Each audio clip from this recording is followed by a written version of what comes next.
पाकिस्तान और बेलारूस के दरमियान ताल्लुकात के नए बाब का आगाज। बेलारूस के सदर अलेक्जेंडर लुकाशेंको 3 रोज़ा दौरे पर इस्लामाबाद पहुंच गए। वज़ीर आज़म शहबाज शरीफ ने नूर खान एयरबेस पर इस्तकबाल किया। बेलारूस के वज़ीर ख़ारजा के इसहाक डार से मुलाकात। बेलारूस का 68 रुकनी वफ़द भी इस्लामाबाद पहुंचा है। बेलारूस के बिजनेस वफ़द की पाकिस्तानी बिजनेस कम्युनिटी से मुलाकातों में 2 तरफ़ा ताउन बढ़ाने पर इत्तफ़ाक़। दोनों मुल्कों के दरमियान मुज़ाकरात और अहम शोबों में ताउन के कई मुआहदों पर दस्तखत कर लिए गए।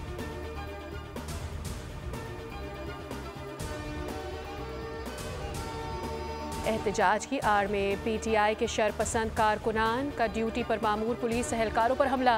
पंजाब पुलिस के कांस्टेबल मुबश्शिर सर पर चोट के बाद शहीद हो गए। शहीद कांस्टेबल मुबश्शिर का ताल्लुक मुजफ्फरगढ़ से है।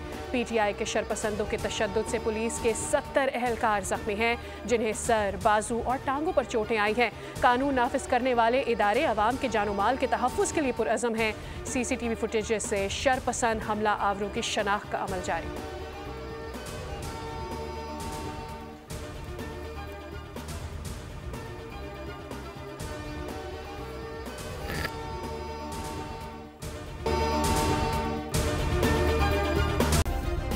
सब्सक्राइब करें और बेल दबाएं ताकि कोई खबर रह न जाए।